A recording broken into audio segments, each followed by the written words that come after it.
Tiểu Hy, mẹ cầu xin con. Mẹ nói đi. Mẹ nói gì con cũng đồng ý.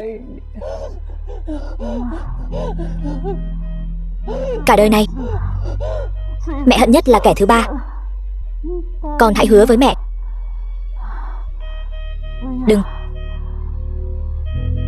Đừng phá hoại Phó Thiếu Đình và Niệm Niệm hôn nhân của họ. Hứa với mẹ. Nếu không mẹ ra đi không nhắm mắt. Vâng mẹ. Con hứa với mẹ. Con hứa với mẹ. Con hứa với mẹ. Con hứa với mẹ.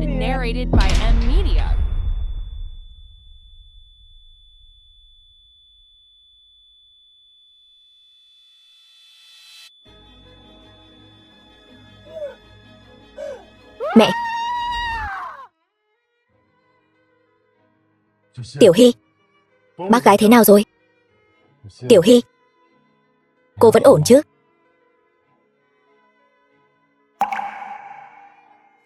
Tiểu Hy, cô...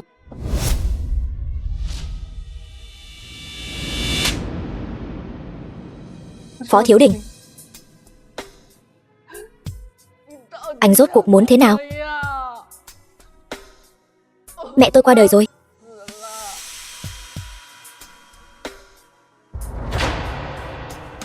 Là anh hại mẹ tôi. Tôi cầu xin anh, buông tha tôi được không? Tiểu Hy, cô đang nói gì vậy? Lời trăn trối của mẹ tôi trước khi mất là không cho tôi làm tiểu tam, bảo tôi thành toàn cho anh và Thẩm Niệm. Anh hài lòng rồi chứ?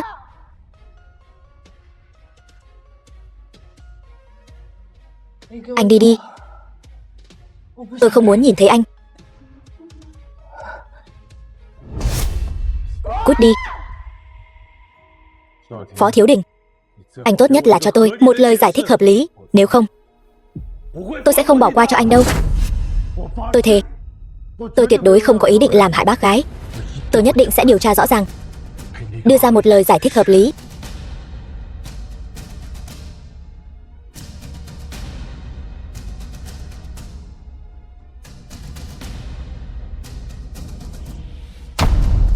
Thẩm Niệm, Phó Thiếu Đình, tôi là ma, cũng sẽ không bỏ qua cho hai người.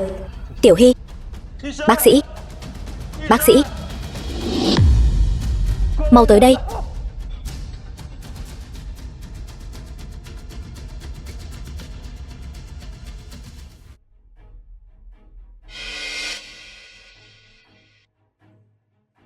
Lâm Hy đâu? Tránh ra. Tôi hỏi Lâm Hy đâu?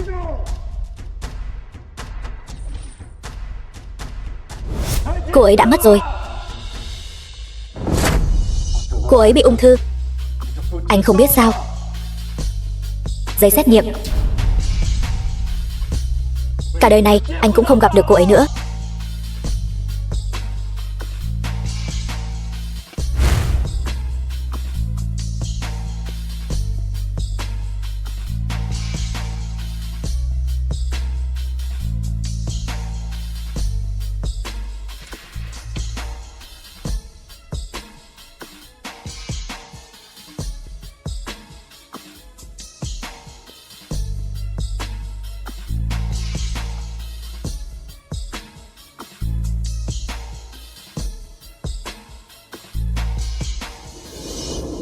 Một tuần sau,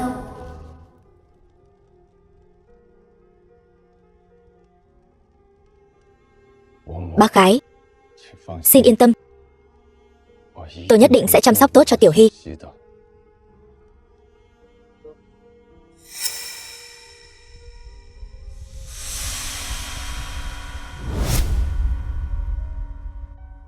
Anh còn dám đến đây? Anh hại bác gái, khiến Tiểu Hy mất mạng. Anh còn mặt mũi đến đây? Lý do Lâm Hy muốn chấm dứt mối quan hệ thế thân này với anh là vì cô ấy bị ung thư.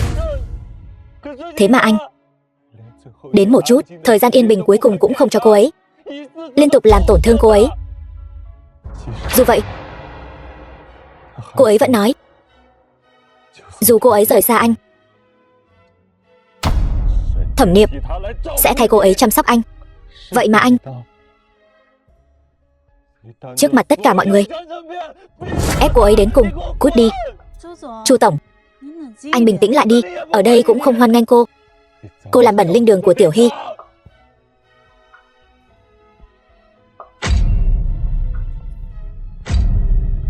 Tiểu Hy,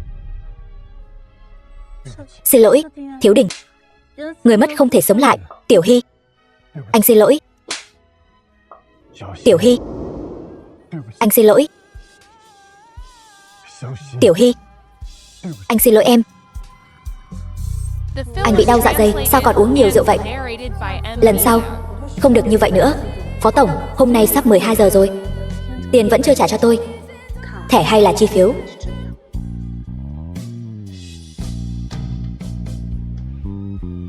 Chúng ta kết thúc đi. Xin lỗi. Lần này,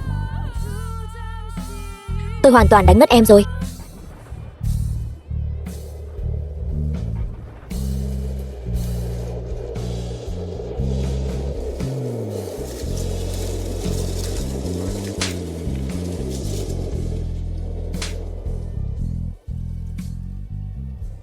Xin lỗi.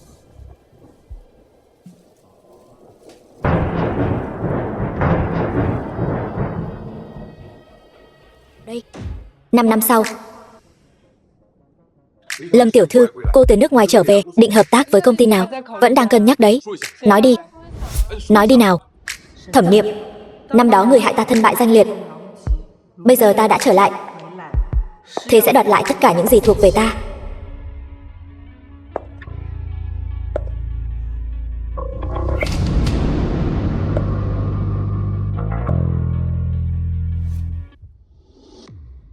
Lâm Hy,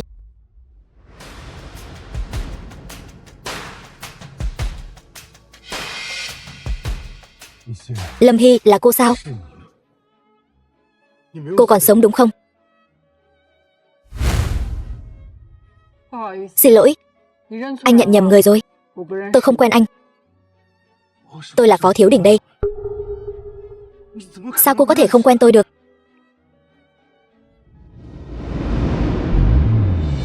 Lâm Hy, Lâm Hy,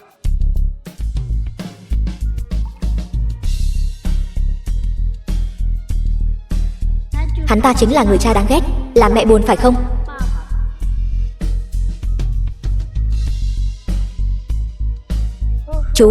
Chú có quen Lâm Hy sao?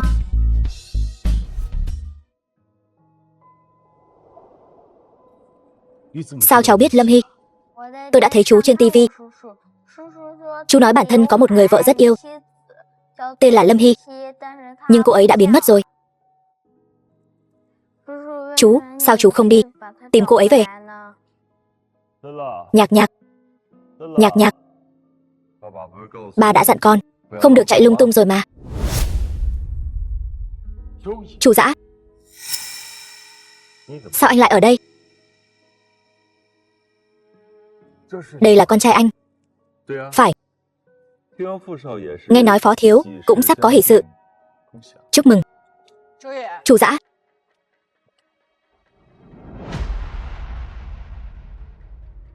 giới thiệu một chút. Đây là vợ tôi, Lâm Hân, cũng là tổng giám đốc thiết kế của công ty chúng tôi. Việc mở rộng kinh doanh của Diệp Thị đều nhờ vào cô ấy cả. Vừa gặp rồi. Xin hỏi, xưng hô thế nào? Phó Thiếu Đình.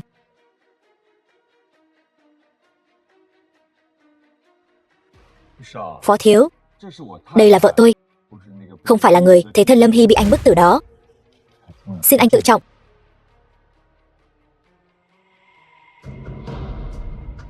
Cô chính là Lâm Hy, đúng không? Cô và chú Dã cùng nhau thông đồng lừa tôi, đúng không? Chú Dã, anh đưa Nhạc Nhạc lên trước đi.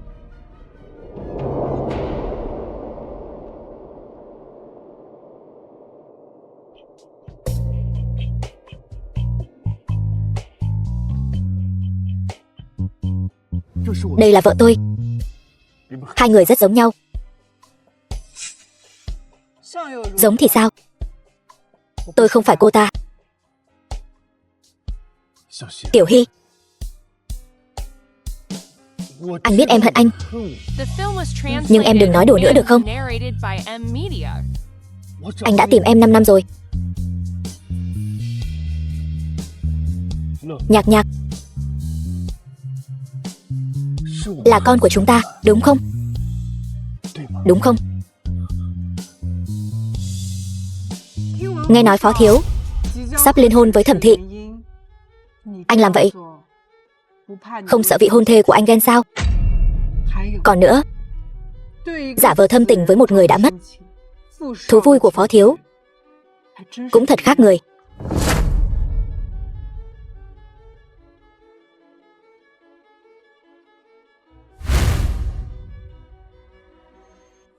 Đi điều tra tất cả chi tiết về sự ra đi của Lâm Hy năm đó, không được bỏ sót bất cứ điều gì. Vâng.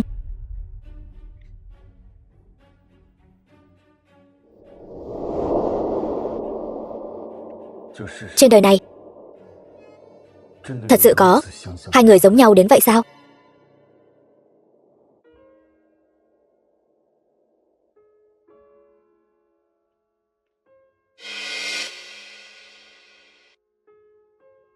Em vẫn ổn chứ? Ổn. Thật ra em không cần phải quay lại. Lỡ anh ta biết em vẫn còn sống, không còn thời gian nữa. Nhạc Nhạc bị bệnh bạch cầu, cần ghép tủy gấp. Đã thử rất nhiều người rồi nhưng không được. Chỉ có thể đặt hy vọng vào anh ta. Yên tâm, lần này trở về, Nhạc Nhạc tôi nhất định phải cứu. Tôi còn phải khiến cho hắn, cả Thẩm Niệm nữa, đều phải trả giá.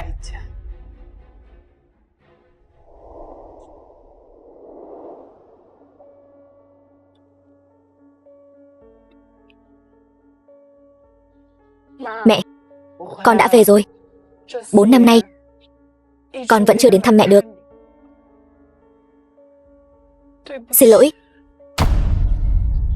Mộ của Lâm Hy, khu mộ Phó Thiếu Đình chọn cho con cũng thật không tệ. Có thể luôn ở bên mẹ. Lần này con sẽ khiến tất cả những kẻ đã làm hại con đều phải trả giá. Lâm Hy của ngày xưa đã không còn. Bây giờ tôi là Lâm Hân. Tiểu Hy, là em đã trở về, đúng không? Tiểu Hy, Tiểu Hy. Này Tiểu Hy. Lâm Hy. Phó Thiếu, lại gặp mặt rồi. Tiểu Hy, ngươi làm vậy có ý nghĩa gì? Ta không biết ngươi đang nói gì. Nếu ngươi không phải Lâm Hy, thì sao ngươi biết cô ấy và mẹ cô ấy an táng ở đây? Hơn nữa, ngươi còn đặc biệt chuẩn bị hoa tươi đến tế bái. Phó Thiếu nhiều lần nhận lầm ta là cô ấy. Vì tò mò, ta mới bỏ chút thời gian tìm hiểu thôi. Giả làm một người khác. Không mệt sao? Ta không biết ngươi đang nói gì. Ta đi trước.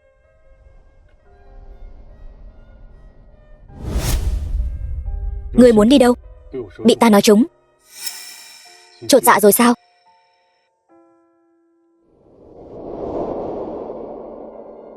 Năm năm không gặp. Ngươi thật sự nhẫn tâm như vậy sao? Ngươi là Lâm Hy, đúng không? Chúng ta làm lại từ đầu được không?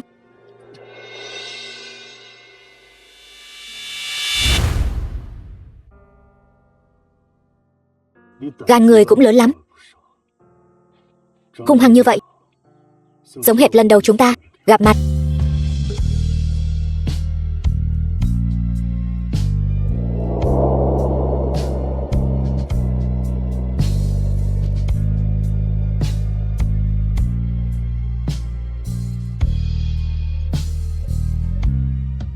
Chúng ta làm lại từ đầu được không? Phó Thiếu Đình, những việc ngươi làm đã cấu thành quấy rối. Chờ nhận thư luật sư đi.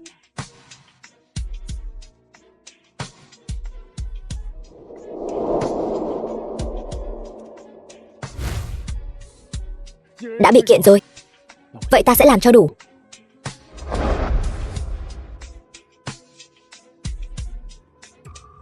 Phó Thiếu Đình, ngươi thật sự yêu Lâm Hy sao? Cái gì? Ngươi thật sự yêu cô ấy sao? Việc làm lại từ đầu mà ngươi nói là muốn từ bỏ hôn ước với Thẩm thị sao? Nói cách khác, chỉ muốn ta đóng vai thế thân của Lâm Hy. Phó Thiếu, nếu ta không tìm hiểu trước Lâm Hy ra đi như thế nào, ta thật sự bị bộ dạng thâm tình của ngươi làm cảm động đấy. Đã yêu cô ấy, tại sao không cho cô ấy danh phận, cứ để cô ấy làm thế thân, còn hại mẹ cô ấy, thậm chí còn kết hôn với nữ nhân khác. Phó Thiếu Đình, tình yêu của ngươi thật rẻ mạt.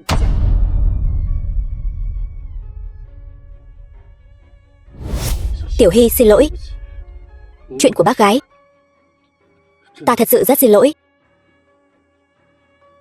Phó Thiếu Đình, Lâm Hy đã bị ngươi hại bỏ mạng rồi. Xin đừng đem sự áy náy của ngươi đối với cô ấy chuyển sang ta, bởi vì ta sẽ cảm thấy vô cùng ghê tởm. Nếu thật sự áy náy, vậy thì xuống đó cùng cô ấy đi.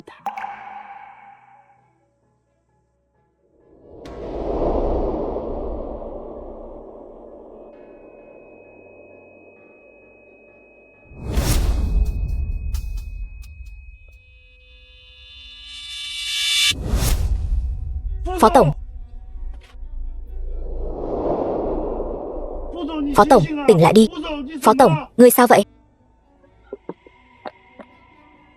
Phó Thiếu Đình.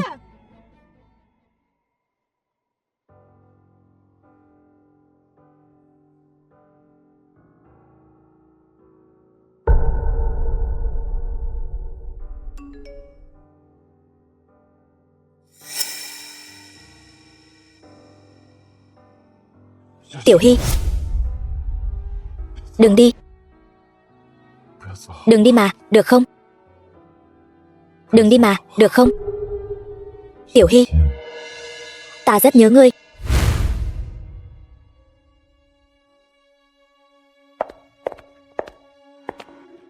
Ai không biết điều dám câu dẫn.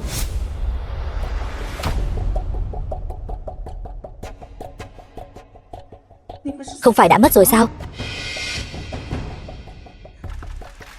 Ngươi là người hay là ma? Thẩm tiểu thư có phải bị bệnh rồi không? Giữa ban ngày ban mặt, làm gì có ma? Không thể nào. Cô ta đã đi đời rồi. Ngươi không thể là cô ta. Ta không rảnh ở đây nghe ngươi nói nhảm. Đi trước nhé. Không được đi. Cô nói rõ ràng xem nào. Tại sao cô lại ở cùng Thiếu Đình? Cô rốt cuộc là ai? Cô quản không nổi đàn ông của mình thì đừng có ở đây vu oan giá họa người khác. Còn việc tại sao tôi lại ở cùng anh ấy, mời Thẩm tiểu thư đợi anh ấy tỉnh lại tự mình hỏi anh ấy. Tiện nhân này, cô bỏ mạng rồi mà, sao cô còn sống?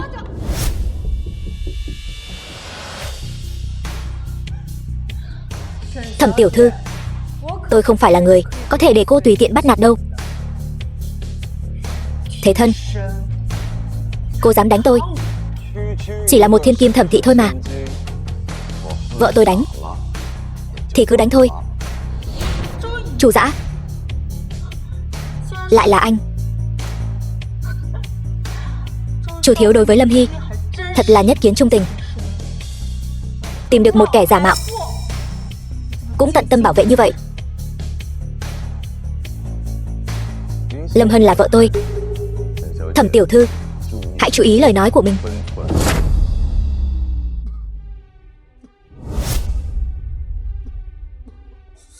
Thiếu Đình, anh tỉnh rồi.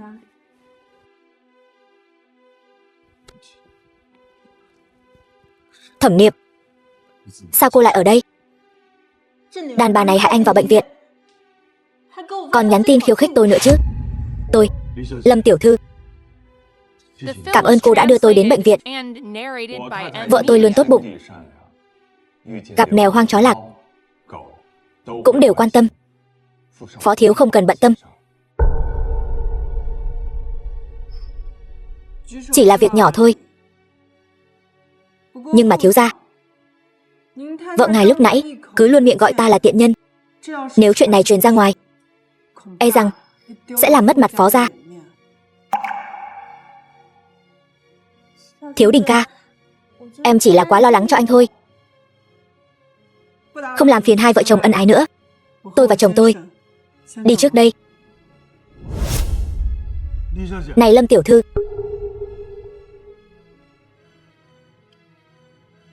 Lâm tiểu thư. Lâm tiểu thư. Thiếu Đình ca. Một Lâm Hy đi đời, lại đến một Lâm Hân. Tại sao từng người một đều phải ép tôi như vậy? Thẩm Niệm, tôi cưới cô chỉ để cứu Phó thị. Đừng tưởng tôi cưới cô thì cô có thể làm càn. Thiếu Đình, anh vẫn không buông bỏ được Lâm Hy đó sao? Ngay cả một kẻ giả mạo cũng bảo vệ chu đáo như vậy. Lâm Hân là vợ của Chu Dã.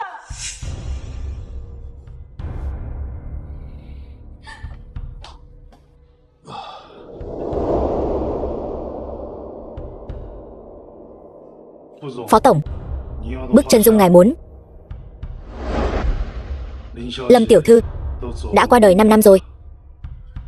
Thật sự là cô sao? Đúng không? Giúp tôi hẹn gặp Lâm tiểu thư. Nói là tôi muốn đích thân xin lỗi cô ấy. Vâng.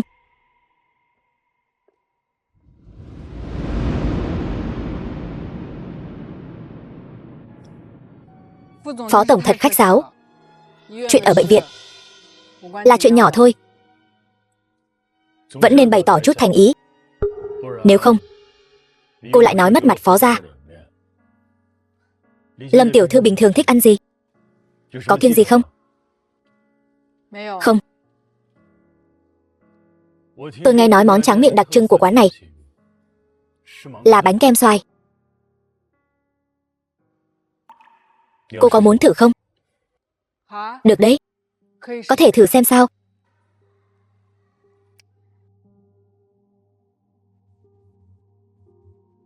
Cảm ơn.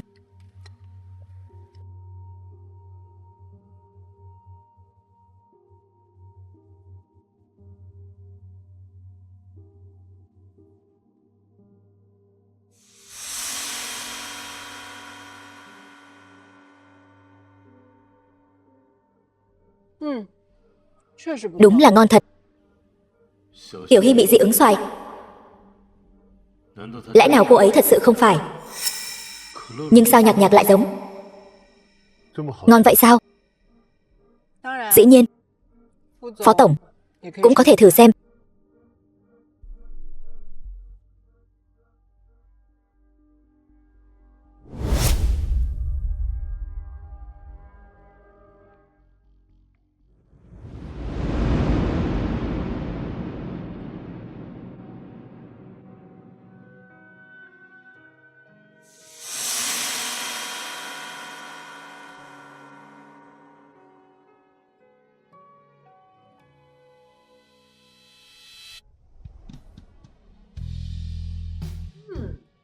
Cái này của tôi ngon lắm nè.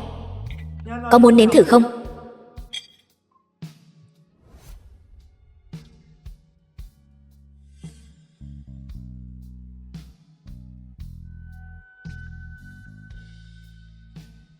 Lâm tiểu thư,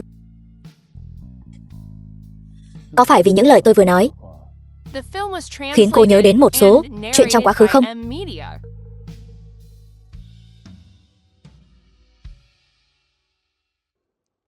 Tôi đang nghĩ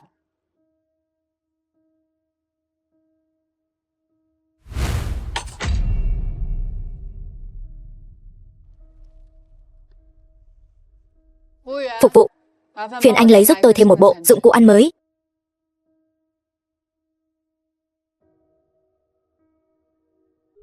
Xin lỗi, tôi không có thói quen dùng chung dụng cụ ăn với người khác. Dơ bẩn. Lâm tiểu thư, tôi đột nhiên nhớ ra công ty còn có chút việc. Tôi đi trước nhé. Đi thong thả.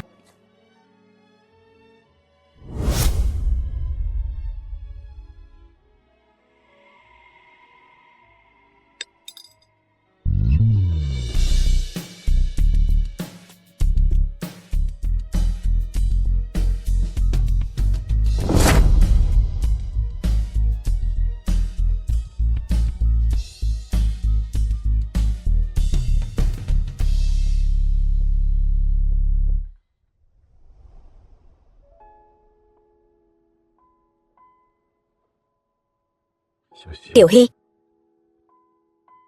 tại sao em lại bỏ tôi? Đã rời bỏ tôi rồi.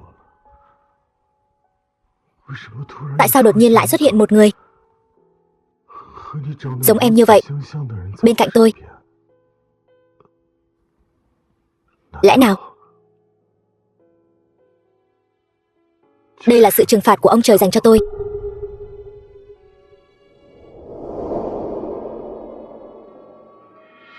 Anh bị đau dạ dày sao con?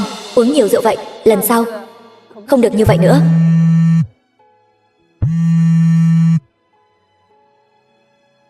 Nói đi, Phó Thiếu. Tôi đã xem camera giám sát của nhà hàng buổi chiều. Sau khi anh đi, Lâm tiểu thư dường như đã lập tức uống thuốc gì đó. Cô ấy uống thuốc. Cô ấy uống thuốc dị ứng sao? Xem ra cô ấy không phải không bị dị ứng, mà là đã chuẩn bị từ trước.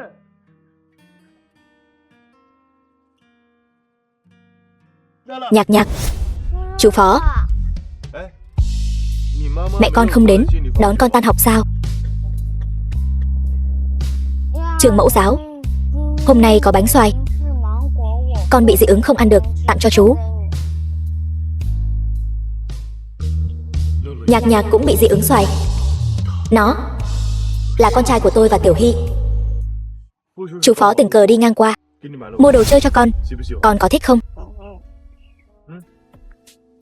Nhưng mẹ đã nói không được tùy tiện nhận đồ của người khác.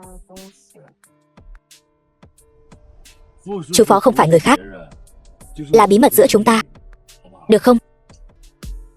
Vậy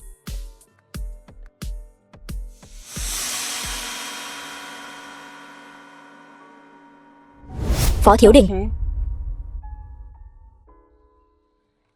anh đang làm gì vậy? Tôi tình cờ đi ngang qua, đến thăm Nhạc Nhạc. Tránh xa con trai tôi ra.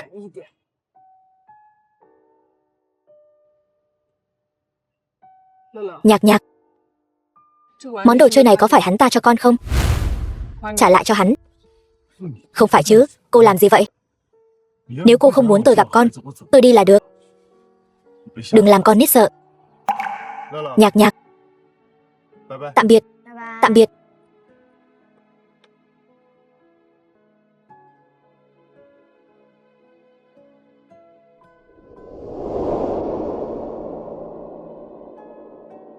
Mẹ, hắn ta chính là ba xấu xa, phải không? Mẹ quả nhiên ghét hắn ta. Nhưng mà con cũng muốn có một người cha ruột. Mẹ mua kem cho con ăn nhé, được không? Con không muốn ăn. Này Nhạc Nhạc. Cho nên trong hồ sơ nhập học tuy rằng đăng ký tất cả là tên của Chu Dã, nhưng trong sổ hộ khẩu lại không có tên cha ruột, đúng không? Đúng vậy, Phó Tổng, tôi đã hỏi hiệu trưởng rồi. Khi Lâm Nhạc Nhạc nhập học, Chu tiên sinh đã đến cùng. Nghe nói Chu tiên sinh là cha nuôi của Lâm Nhạc Nhạc. Còn về cha ruột, Lâm tiểu thư không đề cập đến. Chúng tôi cũng không tiện hỏi thêm. Cũng đúng, nếu thật sự là cha ruột sao lại họ Lâm được? Thì ra là vậy. Lâm Hy, cô vẫn luôn giấu tôi. Xem ra cô thật sự nói dối không ít.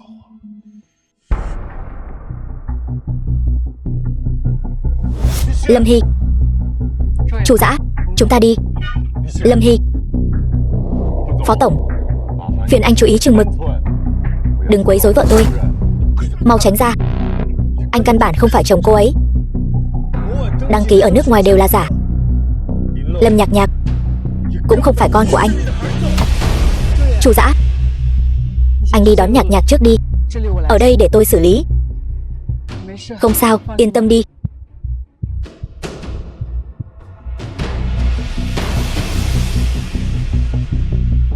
Phó Thiếu Đình, anh rốt cuộc muốn làm gì? Lâm Hy, tôi chỉ muốn làm rõ Nhạc Nhạc rốt cuộc là con của ai. Nó là con ai không quan trọng. Quan trọng là anh tuyệt đối không phải là cha nó.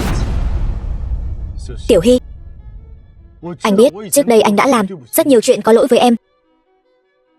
Em muốn giày vò anh thế nào cũng được, nhưng em không thể tước đoạt quyền làm cha của anh. Tước đoạt? Phó Thiếu, anh và tôi trước đây chưa từng quen biết. Nhạc Nhạc là con tôi, sinh ra ở nước ngoài, sao có thể là con anh được?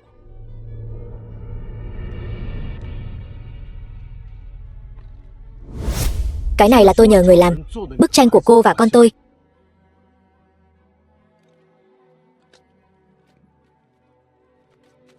Nhảm nhí, chẳng chứng minh được điều gì. Dù sao, Phó Tổng vẫn luôn thích tìm người thế thân. Bất cứ thứ gì hơi giống nhau đều có thể trở thành chứng cứ. Nhưng nó cũng giống cô, bị dị ứng với xoài. Nó thậm chí không họ Chu. Chẳng lẽ Chu dã kia cam tâm bị cắm sừng sao? Phó Thiếu Đình, anh quá đáng rồi. Chu dã là chồng tôi.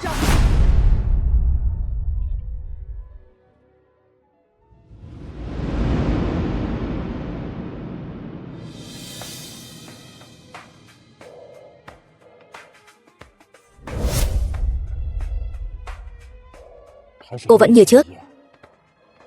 Lúc hôn không biết cách đổi hơi. Cơ thể của cô vẫn phản ứng với tôi.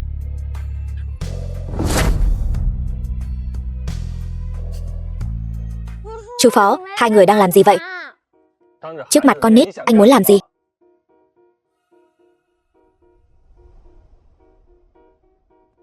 Nhạc Nhạc, chú Phó đưa con đi chơi nhé. Tại sao? Con không phải thích chú Phó lắm sao? Chú hỏi con đấy. Tại sao? Phó Thiếu Đình, anh muốn phát điên thì đi chỗ khác. Đừng làm con trai tôi sợ. Con trai anh, Nhạc Nhạc căn bản không họ Chu. Có bản lĩnh thì để tôi đưa nó đi làm xét nghiệm huyết thống, để tôi tận mắt nhìn thấy kết quả, xem Nhạc Nhạc rốt cuộc là con ai. Anh làm loạn đủ chưa? Phó Thiếu Đình, anh còn là đàn ông không? Khi Tiểu Hy còn sống, anh không bảo vệ được cô ấy. Cô ấy mất rồi, ngay cả người giống cô ấy anh cũng không buông tha. Bây giờ hối hận, sao không làm từ sớm đi? Tiểu Hy vẫn còn sống. Tiểu Hy vẫn còn sống. Cô ấy đang đứng ngay đó. Cô ấy và Nhạc Nhạc đều sống sờ sờ đứng đó. Cô ấy đã không còn rồi. Từ khi anh và Thẩm Niệm đính hôn thì cô ấy đã không còn rồi. Cả đời này cô ấy không thể quay lại bên anh nữa. Anh là kẻ thù hại mẹ cô ấy.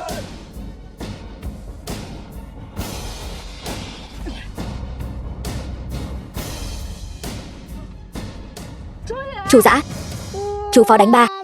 Chú Phó là người xấu. Nhạc Nhạc,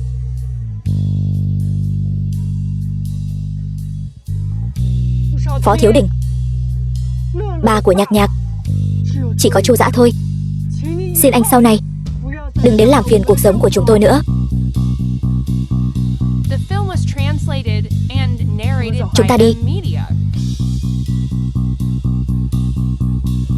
Dù anh dùng cách gì, tôi cũng phải để Tiểu Hy quay về bên tôi. Phó Tổng, ngài bảo chúng tôi điều tra lại nguyên nhân ra đi của phu nhân. Chúng tôi điều tra ra một việc. Trước khi mẹ của Lâm Tiểu Thư mất, Thẩm Tiểu Thư đã từng đến đó. Gọi Thẩm Niệm đến đây cho tôi. Vâng.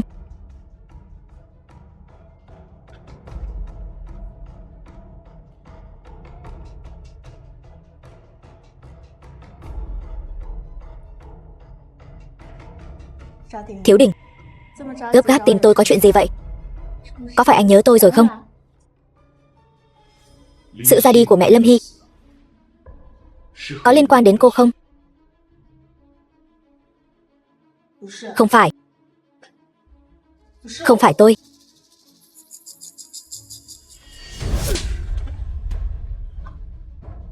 Thẩm Niệm, cô thật to gan. Phó Thiếu Đình, tôi rốt cuộc làm sai điều gì?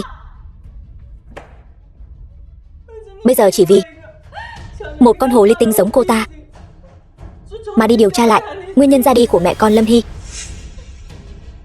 còn cho rằng tôi là hung thủ.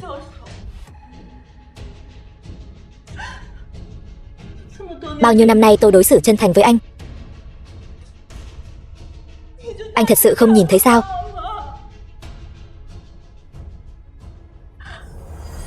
Phó Thiếu Đình, anh đừng quên, là anh muốn cô ấy làm tiểu tam, nên cô ấy mới bỏ mạng. Cô cầm miệng cho tôi. Cô cầm miệng cho tôi.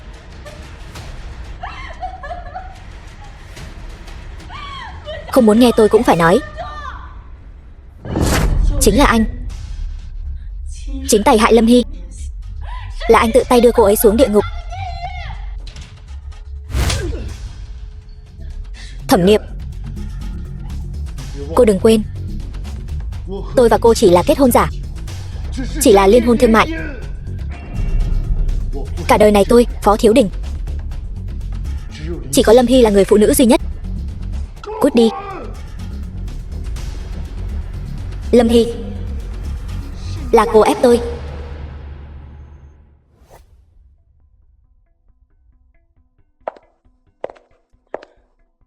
Lâm Hy, cô lại đến đây làm gì?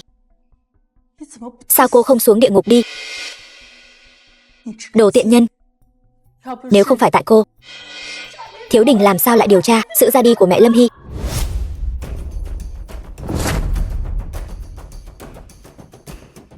Cô nói gì? Sự ra đi của mẹ Lâm Hy có liên quan đến cô sao? Thẩm Niệm, nếu cô còn làm loạn, tôi đảm bảo sẽ đưa cô vào đồn cảnh sát. Tốt nhất là anh nên quản phu nhân của mình. Nếu để tôi biết được lần nữa cô ta đi quyến rũ Thiếu Đình, tôi đảm bảo cô ta sẽ có kết cục rất thảm. Chu Dã, Thẩm Niệm rất có thể có liên quan đến nguyên nhân việc mẹ tôi mất. Anh có thể giúp tôi điều tra lại nguyên nhân mà mẹ tôi qua đời không?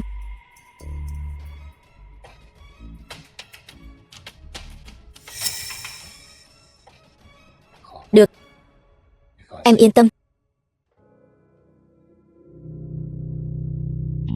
Chu Dã, Chu Dã, Chu Dã.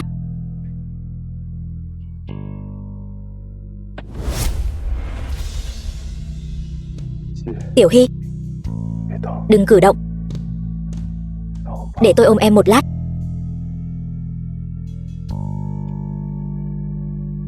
Chu Dã, anh sao vậy? Tại sao em có thể hết lần này đến lần khác chấp nhận Phó Thiếu Đình, mà lại không chịu chấp nhận tôi?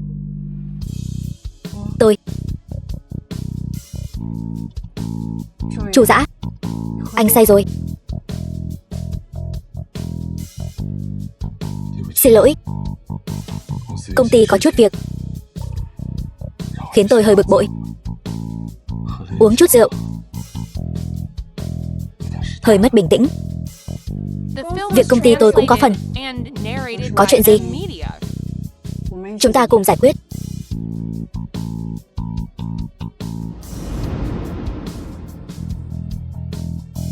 Tiểu Hy, cảm ơn em.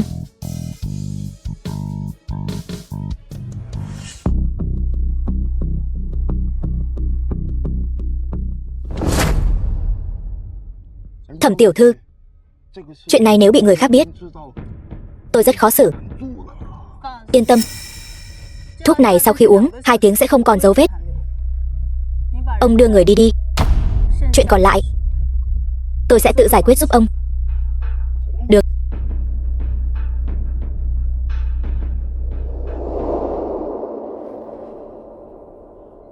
Lâm tiểu thư. Xin chào, cô chính là nhà thiết kế chính của Chu thị à? Chúng tôi rất ngưỡng mộ cô.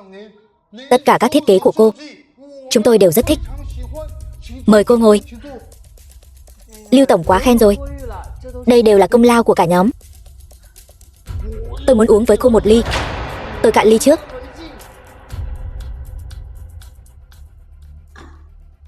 Cạn ly. Thêm một ly nữa. Thêm một ly nữa nào.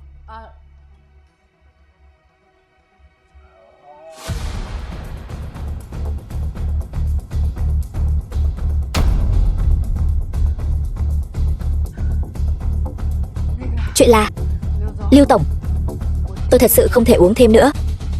Không thể uống nữa. Hôm nay tôi đến đây là muốn xác nhận với ông hợp đồng với Chu thị. Lâm tiểu thư, cô say rồi sao? Hay là đi nghỉ với tôi một chút nhé. Buông tôi ra. Buông tôi ra. Buông tôi ra, Lưu tổng.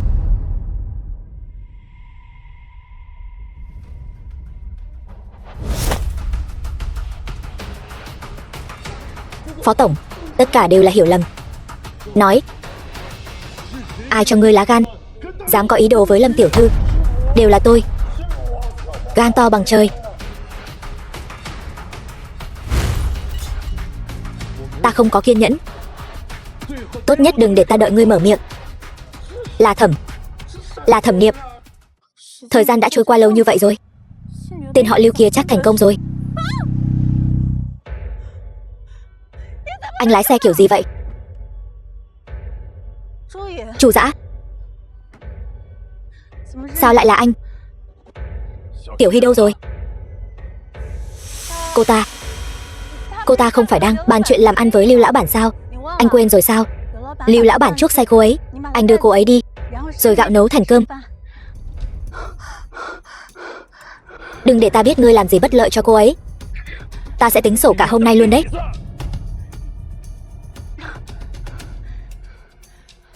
Cô ta rốt cuộc có ma lực gì khiến các người, hết người này đến người khác đều che chở cho cô ta như vậy? Tôi nhất định phải khiến cô ta thân bại danh liệt.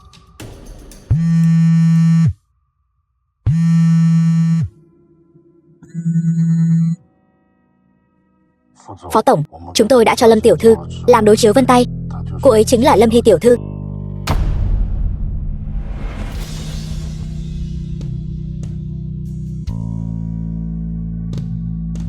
Tiểu Hy, em tỉnh rồi. Chậm thôi. Phó thiếu, anh nhận nhầm người rồi. Tiểu Hy, đều tại tôi. Đều tại tôi không quản tốt người của mình, mới khiến em gặp rắc rối. Phó thiếu lần đầu tiên không banh vực Bạch Nguyệt Quang, thật hiếm thấy. Tiểu Hy, tôi là Lâm Hân. Tôi đã tìm người đối chiếu vân tay của em. Em chính là Tiểu Hy. Sau này em cũng không cần vất vả che giấu nữa. Hơn nữa, cuối cùng tôi cũng nhìn rõ Thẩm Niệm rốt cuộc là loại người gì.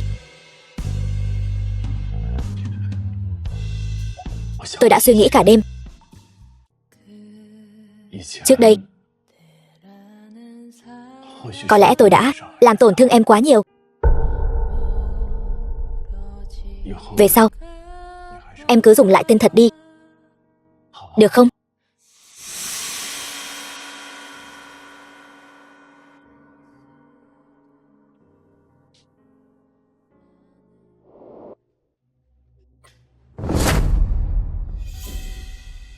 Chu Dã, sao anh ở nhà mà không bật đèn?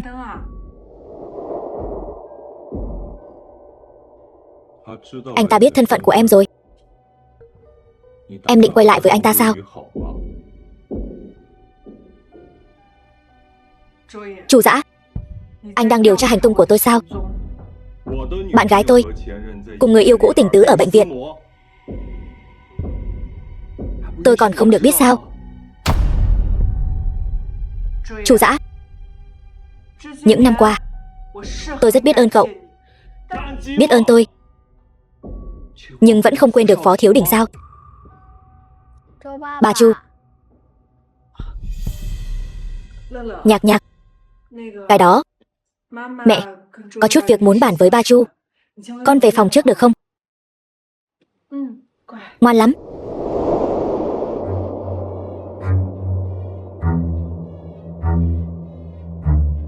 Em không phải đã nói sẽ không quay đầu lại nữa sao? Em không phải đã quyết tâm trả thù anh ta sao? Chu Dã, anh đừng kích động. Tôi đúng là đã nói muốn trả thù Phó Thiếu Đình, nhưng dù sao anh ta cũng là ba của Nhạc Nhạc, Lâm Hy. Anh ta đã làm tổn thương em như vậy, đều quên hết rồi. Anh đối xử tốt với em, vậy mà em chưa từng thấy. Em đúng là ti tiện. Anh nói gì? Xin lỗi. Người nên nói xin lỗi là tôi. Ngày mai tôi sẽ đưa Nhạc Nhạc dọn ra ngoài. Lâm Hy.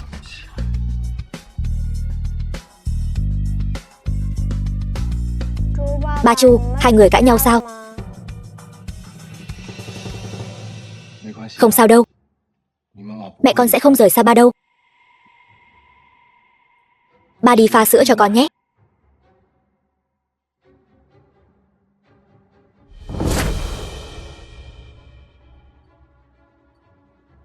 Tiểu Hy, tôi sẽ không để cô rời xa tôi đâu. Vĩnh viễn không thể. Nhạc Nhạc, đừng trách ba Chu. Chu Dã, cảm ơn khoảng thời gian qua anh đã chăm sóc tôi. Hy vọng anh có thể tìm được một người anh thật lòng yêu thương. Mẹ. Nhạc Nhạc. Nhạc Nhạc, con sao vậy? Nhạc Nhạc. Mẹ, con khó chịu quá. Nhạc Nhạc. Nhạc Nhạc.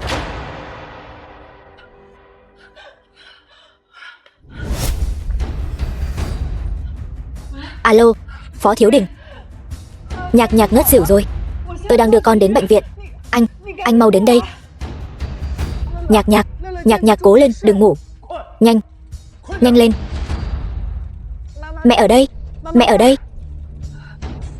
Ba Phó. Họ nói khi lên thiên đường sẽ được gặp người mình muốn gặp nhất. Hình như là thật. Nhạc Nhạc ngoan. Nhất định sẽ không sao đâu. Nhạc Nhạc sẽ không sao đâu. Thưa cô, thay vì ở đây chờ cấp cứu, cô nên nhanh chóng tìm cách liên hệ tìm tủy ghép đi. Nhạc Nhạc ơi. Nhạc Nhạc ơi. Sẽ không sao đâu Nhạc Nhạc. Phó Thiếu Đình, Nhạc Nhạc là con trai anh. Cầu xin anh cứu con. Tiểu Hy yên tâm, có tôi ở đây, sẽ không sao đâu.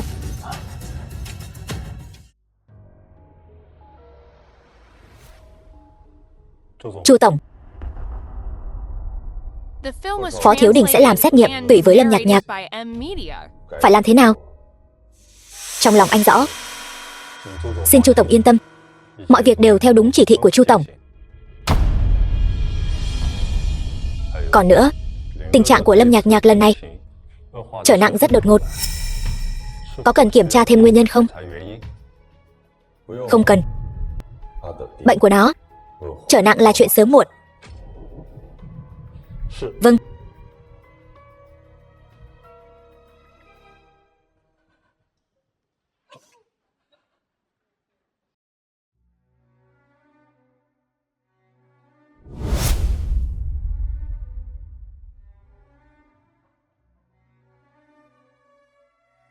Phó Thiếu Đình, thế nào rồi? Kết quả xét nghiệm thành công chứ? Khi nào có thể phẫu thuật? Nhạc Nhạc căn bản không phải con trai tôi. Cái gì?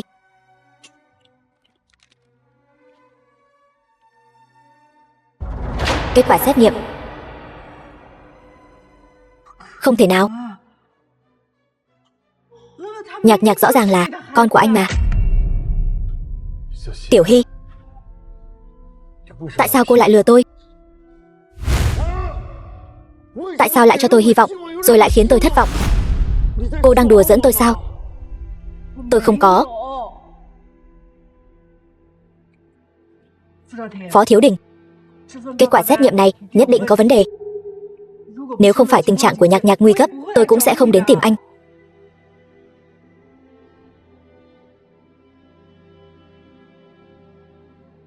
Nếu anh vẫn không tin tôi, vậy tôi và anh cũng chẳng còn gì để nói nữa. Được. Rất tốt.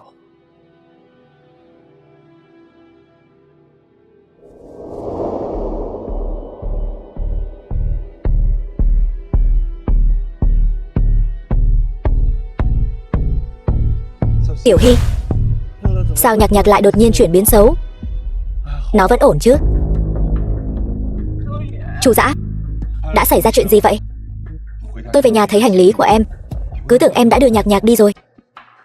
Nếu không phải y tá gọi điện cho tôi cũng không biết hai người đang ở bệnh viện. Nhạc Nhạc nó đột nhiên bệnh tình chuyển biến xấu, cần phải ghép tủy gấp. Nhưng không hiểu sao, nhóm máu của Phó Thiếu Đình lại không tương thích với nó. Em đừng vội. Đã xảy ra chuyện gì? Chúng ta cùng nhau giải quyết. Vậy bây giờ chúng ta phải làm sao? Tôi sẽ lập tức liên hệ với tất cả ngân hàng máu trong thành phố, điều máu trước. Được.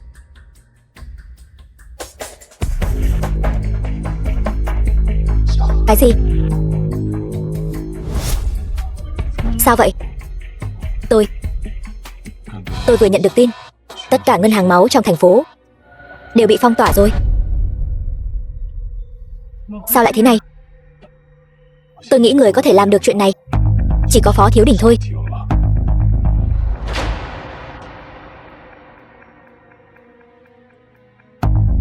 Phó Thiếu Đình, hắn thật sự không chừa cho chúng ta một con đường sống nào sao?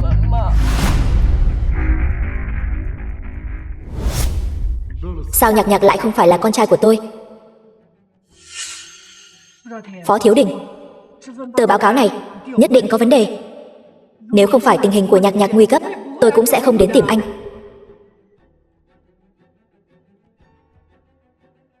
Nếu anh vẫn không tin tôi, vậy ta và ngươi cũng chẳng còn gì để nói nữa. Dù thế nào đi nữa, tôi nhất định phải cứu Nhạc Nhạc. Không thể để nó thất vọng về tôi nữa. Nhạc Nhạc, con nhất định phải kiên cường lên. Mẹ sẽ nghĩ cách cứu con. Chu Dã, Phó Thiếu Đình, sao lại là anh? Nhạc Nhạc thế nào rồi? Đừng giả vờ nữa. Không phải anh ra lệnh phong tỏa tất cả ngân hàng máu trong thành phố sao? Bây giờ anh đến đây làm gì? Đến xem trò cười của mẹ con tôi sao? Tôi chưa từng ra lệnh như vậy. Phó Thiếu Đình, dám làm không dám nhận, còn là đàn ông không? Tôi thật không ngờ anh lại ngay cả một đứa trẻ cũng không buông tha. Phó Thiếu Đình, anh còn mặt mũi nào đến thăm Nhạc Nhạc? Chu Dã, đừng nói nhảm với hắn nữa. Phó Thiếu Đình, nếu anh không tin Nhạc Nhạc là con của ngươi, vậy thì xin anh hãy biến mất khỏi cuộc sống của chúng tôi mãi mãi. Tiểu Hy em. Phó Thiếu, xin mời anh rời khỏi đây. Nếu không, tôi sẽ gọi bảo vệ.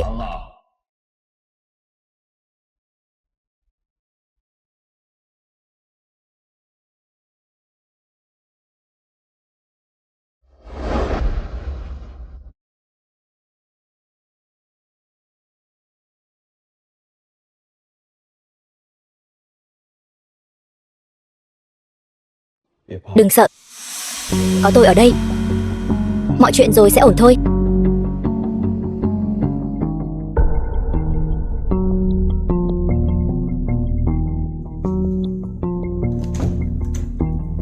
Chủ Thiếu, chúng ta nói chuyện một chút. Lớp da mặt của Phó Thiếu còn dày hơn tôi tưởng nhiều. Đuổi thế nào cũng không đi. Chuyện phong tỏa ngân hàng máu không phải tôi làm. Cho dù Nhạc Nhạc không phải con trai tôi, Vì Tiểu Hy, tôi cũng sẽ dốc toàn lực cứu nó. Thật cảm động. Nhưng mà Phó Thiếu, những điều anh nói, Tiểu Hy sẽ tin sao? Tôi đã sớm nhắc nhở anh rồi. Anh đã làm quá nhiều chuyện tổn thương cô ấy. Sự tin tưởng giữa hai người đã sớm không còn tồn tại nữa. Tôi sẽ nghĩ cách chứng minh tất cả những chuyện này. Chỉ cần để tôi điều tra ra kẻ đứng sau giở trò, tôi tuyệt đối sẽ không bỏ qua cho hắn.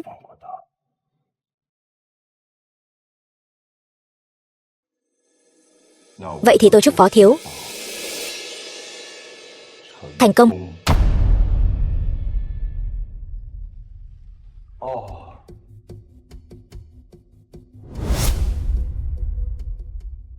Nhưng tôi khuyên anh nên nhanh chóng rời khỏi bệnh viện. Bây giờ người Tiểu Hy không muốn gặp nhất chính là anh.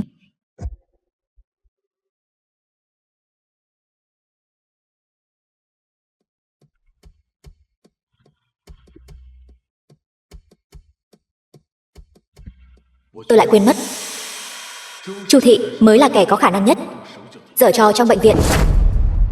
Phó Tổng, cậu cho người tránh người của Chu Thị, canh giữ nơi này cẩn thận. Ngoài ra, tìm người theo dõi Chu Dã cho tôi.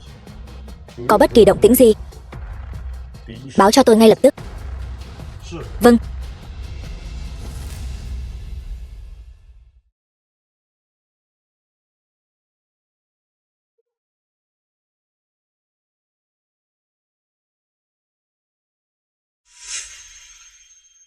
Không ngờ anh lại chủ động hợp tác với tôi. Càng không ngờ hơn là anh lại ra tay với một đứa trẻ. Muốn Lâm Hy mãi mãi ở bên cạnh tôi thì phải khiến cô ta căm hận Phó Thiếu Đình. Mà cách tốt nhất là để cô ta cho rằng chính Phó Thiếu Đình đã hại con của cô ta. Và Lâm Hy sẽ không bao giờ can thiệp vào cuộc hôn nhân của cô và Phó Thiếu Đình nữa. Chúng ta mỗi người lấy cái mình cần, phải không? Hợp tác vui vẻ. Hợp tác vui vẻ.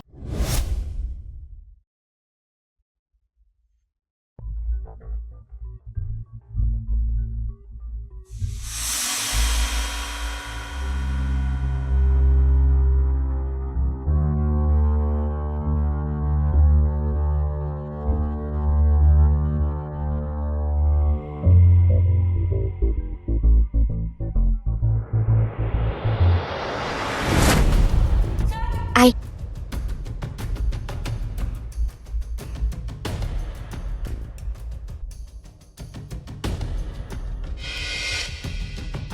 Thẩm Niệm, chuyện của Lưu Tổng lần trước tôi đã cho người cảnh cáo cô rồi. Tại sao cô vẫn không biết hối cải? Nhạc Nhạc chỉ là một đứa trẻ. Tại sao cô vẫn nhẫn tâm ra tay? Phó Thiếu Đình, là do anh. Đều là anh ép tôi đến bước đường này. Tại sao tôi không thể? Những gì anh đã làm với tôi, Lâm Hy, kể cả mạng sống của đứa con hoang này, đều phải trả giá.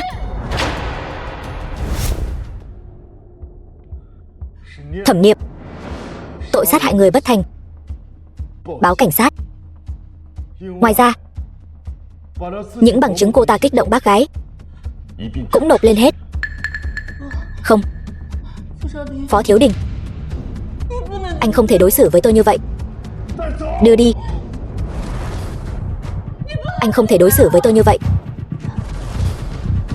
Chu Dã, quả nhiên là anh.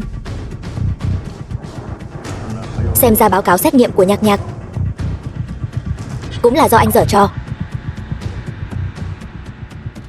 Phó Thiếu, ngài tự ý đổi phòng bệnh.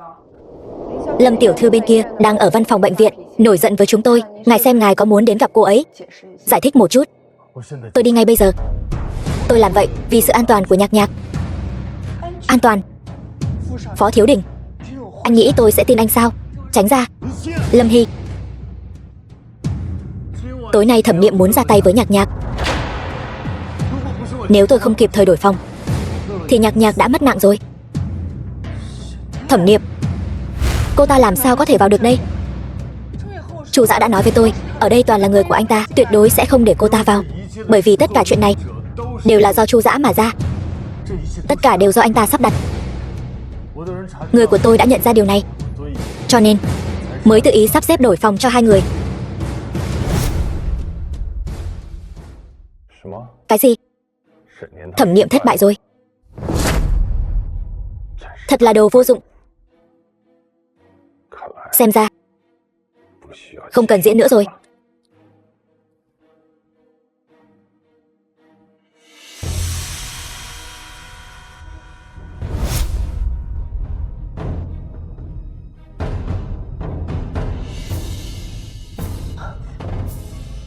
Phó Thiếu Đình, màn kịch ly gián này của anh thật khiến người ta mở mang tầm mắt. Chu Dã tốt như vậy, tại sao lại muốn làm hại Nhạc Nhạc? Vì em đấy. Anh ta muốn có được em. Anh ta đã phát điên rồi. Nhạc Nhạc chỉ là công cụ để anh ta giữ chân em thôi. Tôi phải gặp Nhạc Nhạc trước, rồi đi tìm Chu Dã hỏi cho rõ ràng. Phó Thiếu Đình, nếu không nhờ Chu Dã, tôi đã mất mạng từ 5 năm trước rồi. Cho dù là anh ta làm, tôi cũng muốn anh ta tự mình thừa nhận, tôi mới tin. Tránh ra. Lâm Hy.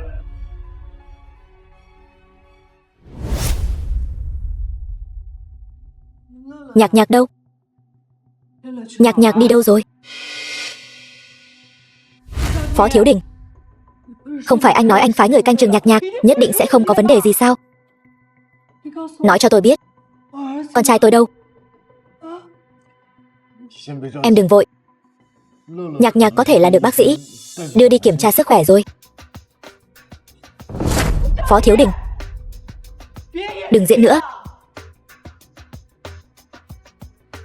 Tôi thấy rõ ràng là anh đã đưa Nhạc Nhạc đi rồi, còn muốn chia rẽ tôi với Chu Dã nữa. Tôi nên sớm nghĩ đến mới phải. Anh ích kỷ như vậy. Một người đa nghi như vậy sao có thể tốt bụng như thế được?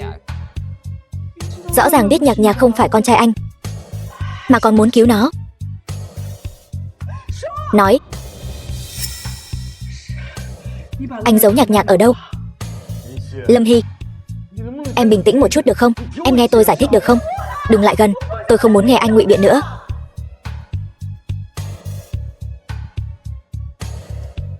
Không phải anh muốn tôi rời xa Chu Dã sao? Tôi đồng ý.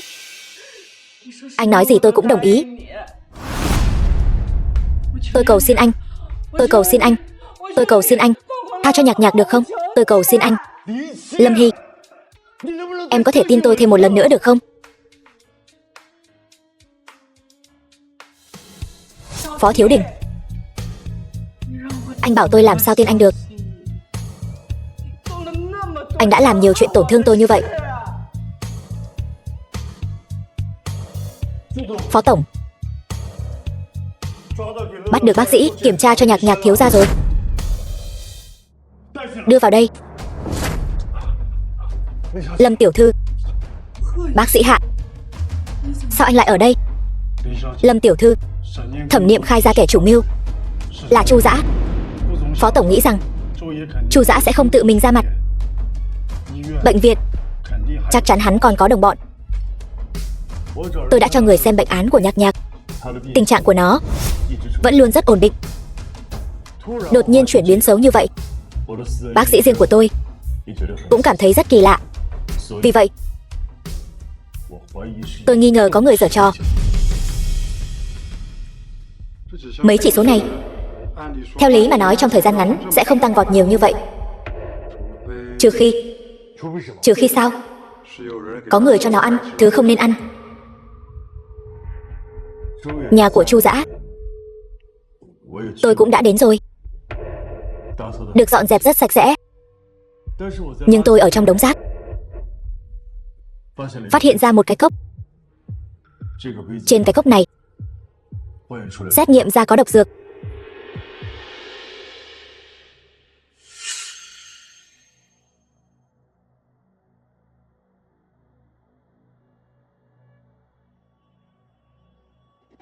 Đây là cốc sữa của Nhạc Nhạc. Mỗi tối trước khi đi ngủ, Chu Dã đều pha sữa cho nó. Mẹ ơi, con khó chịu quá. Tối hôm tôi cãi nhau với Chu Dã. Tôi nói muốn dọn ra khỏi nhà hắn. Hôm đó hắn cũng pha sữa cho Nhạc Nhạc. Ngày hôm sau Nhạc Nhạc liền.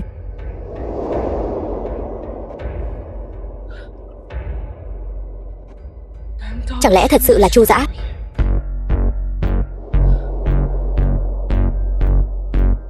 Tất cả là tại tôi. Tất cả là tại tôi hại Nhạc Nhạc. Đều tại tôi. Thôi nào, Tiểu Hy, em không có lỗi. Nếu Chu Dã dám làm hại con trai chúng ta,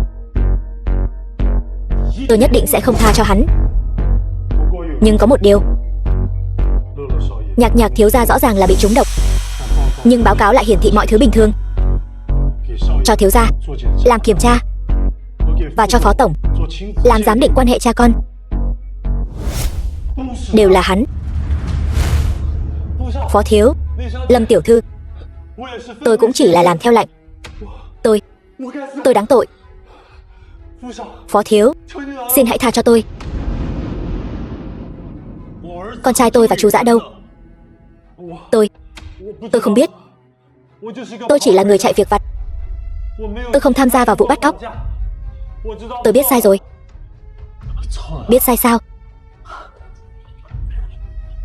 Muộn rồi. Đem hắn xuống cho ta. Phó thiếu tha mạng. Lâm tiểu thư. Thiếu Đình.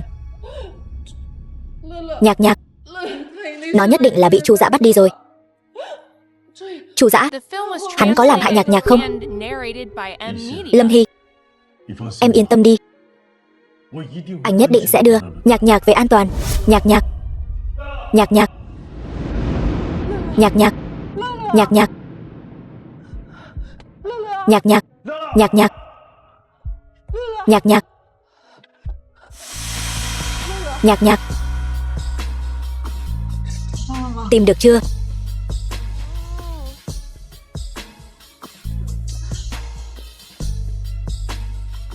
Thiếu Đình, Chu Dã thật sự bắt cóc Nhạc Nhạc.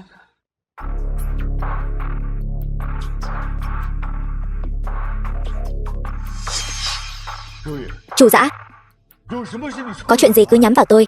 Thả con trai tôi ra. Bây giờ thì diễn vai người cha tốt rồi. Chu Dã, anh điên rồi sao? Nhạc Nhạc là con trai anh. Chúng ta ở bên nhau nhiều năm như vậy.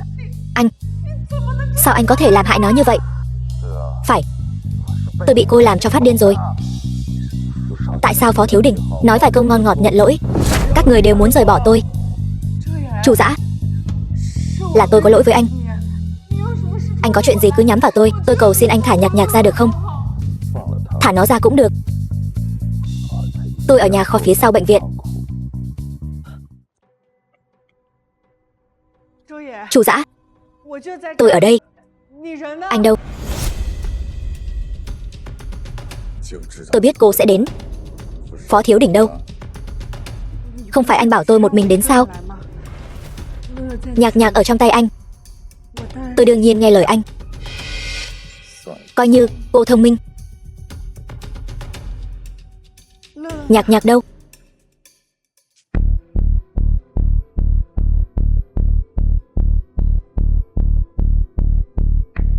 Đừng vội, chúng ta nói chuyện trước đã.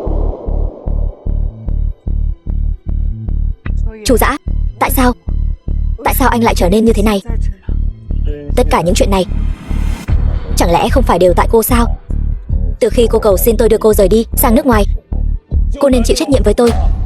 Chu Dã, anh đã cứu mạng tôi vĩnh viễn sẽ không quên ân tình này. Ân tình. Cô đối với tôi chẳng lẽ chỉ có ân tình?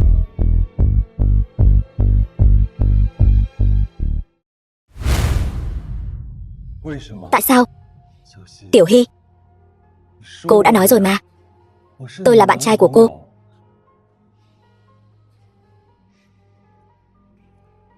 Vì cô, tôi ngay cả mạng cũng có thể vứt bỏ. Tại sao trong lòng cô chỉ có Phó Thiếu Đình? Phó Thiếu Đình rốt cuộc có chỗ nào tốt hơn tôi? Tại sao cô thà chấp nhận hắn làm nhục cô cũng không muốn chấp nhận tôi? Chu Dã, anh điên rồi. Tôi điên rồi. Là tại cô, Lâm Hy. Không sao chứ? Đừng sợ. Đừng sợ. Có tôi ở đây. Đúng thật là thắm thiết mặn nồng. Thật đáng ghen tị. Chu Dã, ngươi giấu Nhạc Nhạc ở đâu? Không sao. Ta sẽ cho các ngươi thấy nó. Thấy nó và ta cùng nhau chôn cùng. Chu Dã, tôi cầu xin anh. Anh dừng tay lại đi. Anh có chuyện gì cứ nhắm vào tôi. Tôi cầu xin anh. Tôi xin anh tha cho Nhạc Nhạc. Dừng tay.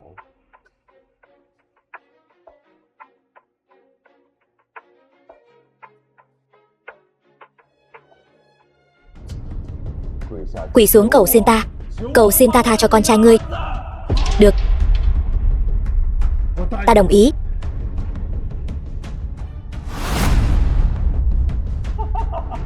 Thiếu Đình đã làm theo lời anh rồi. Anh còn muốn thế nào? Tiểu Hy, không phải cô nói cô muốn trả thù hắn sao? Không phải cô muốn thấy hắn quỳ gối trước mặt cô? Cô nên cảm ơn tôi mới phải. Tiểu Hy, anh không còn là Chu Dã trong ấn tượng của tôi nữa.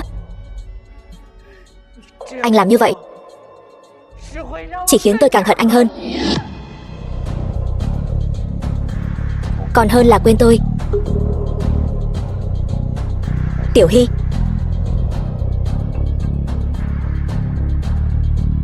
Chu Dã, anh muốn làm gì?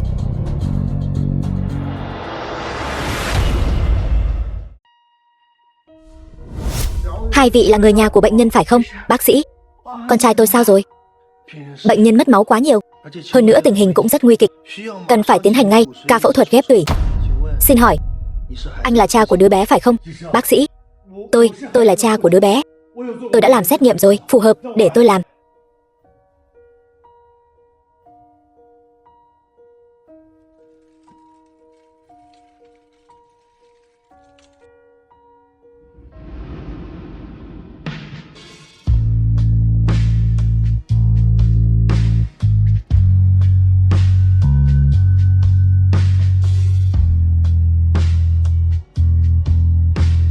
Ba ơi, lần này có phải thật sự con sắp lên thiên đường rồi không?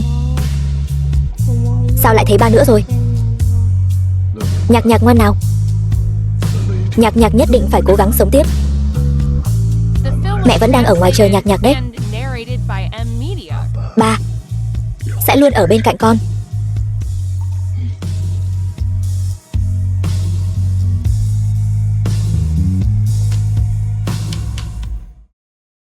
Một tháng sau.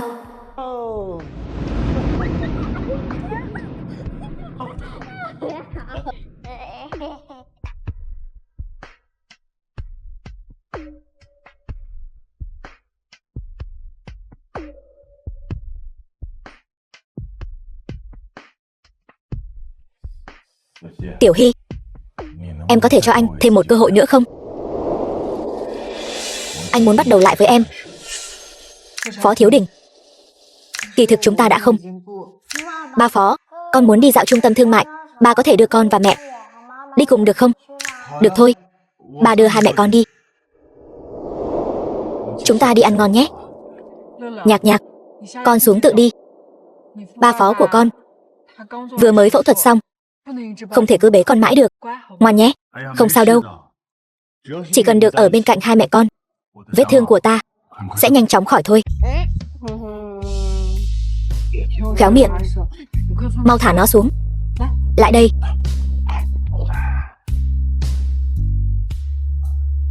Sao vậy? Có phải lại đụng vào vết thương rồi không?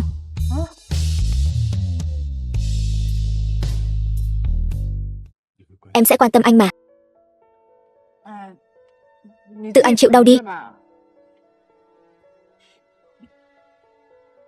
Ba nói cho con biết, mẹ của con, người này, chính là nói một đằng nghĩ một nẻo. Mẹ ơi, con muốn ăn bánh ngọt. Vợ yêu, anh cũng muốn ăn bánh rán. Được, ta đi mua cho hai người. Ở đây chờ nhé. Đừng chạy lung tung. Tuân lệnh.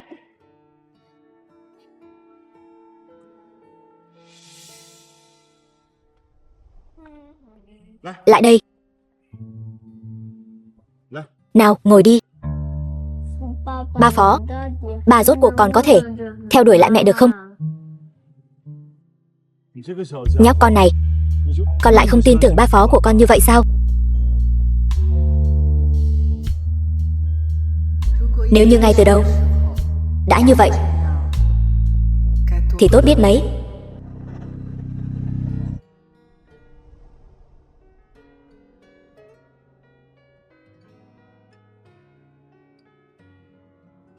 Nhạc Nhạc còn ở trên xe kia. Nó đã ngủ rồi. Hơn nữa, em sẽ không nghĩ anh muốn làm gì em chứ. Yên tâm đi. Từ nay về sau, anh sẽ không ép buộc em làm những việc em không muốn làm nữa. Anh rốt cuộc muốn làm gì? Lâm Hy, hôm nay anh rất vui. Cảm ơn em nhé. Hôm nay cũng cảm ơn anh đã đưa tôi và Nhạc Nhạc về. Lâm Hy, chỉ cần em muốn, anh có thể kết hôn với em. Tôi tạm thời vẫn chưa cân nhắc chuyện này. Chuyện sau này hãy nói.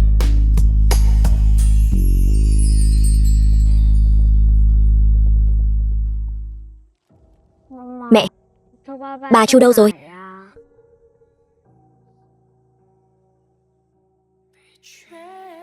Mộ của Chu Dã.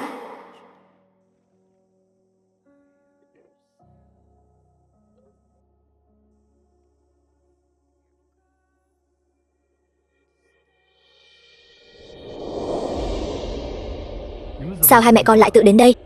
Anh không phải đã nói là sẽ lái xe đến đón hai mẹ con sao? Thì chẳng phải sợ anh buồn sao?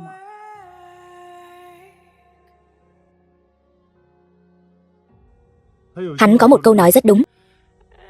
Là anh đã cướp hai mẹ con em từ bên cạnh hắn.